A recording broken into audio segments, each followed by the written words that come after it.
Mavericks trade for Cavaliers' Jarrett Allen in bold proposal. When an NBA team finds their franchise player, they've taken care of the most important step towards contention. In the end, your most talented player will dictate your success more than anyone else. A star player can define a team's era. With that in mind, the Dallas Mavericks are firmly in the Luka Doncic era. Of course, even the brightest stars can't carry a team on their own.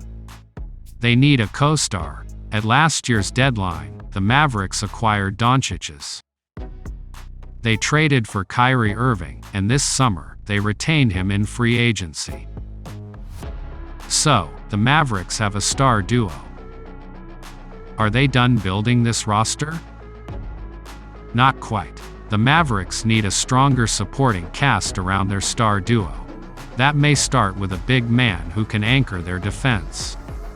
By all accounts, the Mavericks are in pursuit of just such a player this summer.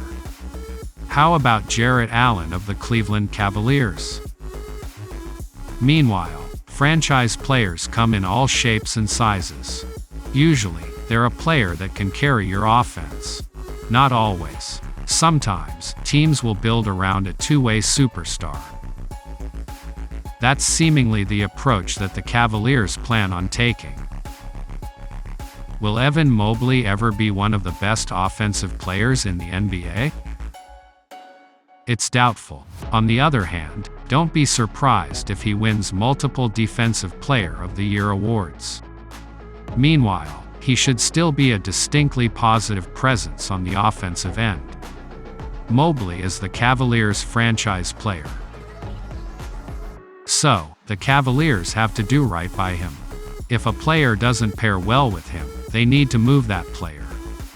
In this year's playoffs, Allen didn't look like a great fit alongside Mobley. Their combined lack of spacing and general offensive ability was an issue against the New York Knicks. Should the Cavaliers trade Allen as a result? Yes, that's why we're writing so many Allen trades this summer. This duo doesn't make for an ideal pairing. In time, the Cavs will likely look to slide Mobley up to the 5.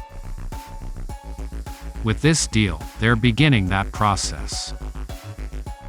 None of that is a knock on Allen. He's an outstanding player.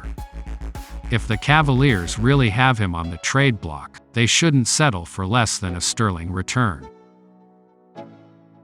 We think this deal should satisfy them. The Cavaliers are landing two players at a position of need and an unprotected first-round pick. In the short term, adding a strong movement shooter like Hardaway Jr. should help. Still, if the Cavaliers like what they see in the athletic, defensive-minded Green, he could be part of their core as well. Throw in an unprotected first, and this deal could force the Cavs to move off of Allen.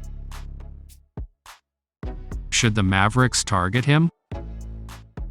So, Mobley isn't the ideal frontcourt partner for Allen. Who would be? We think he'd thrive alongside a strong floor spacing 4. Allen is a great defender, so his partner doesn't need to be Mobley level. But it wouldn't hurt if they were a plus on that end of the floor.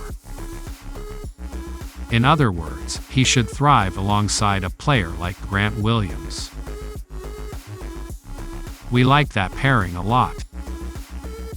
Still, this is mostly about Allen's chemistry with Doncic when it comes to offense. The two should be the backbone of an elite pick-and-roll attack. Yet, the Mavericks are targeting Allen for his defense first. He's an elite rim protector who can also survive in space when need be. In other words, Allen is the perfect player to anchor this team's defense. Meanwhile, Green is due for an extension next summer anyway, and Dallas may not want to give it to him. In terms of the outgoing pieces here, the Mavericks will really only miss the first-round pick. That's a small price to pay for a defensive anchor. After all, Dallas already has their franchise player.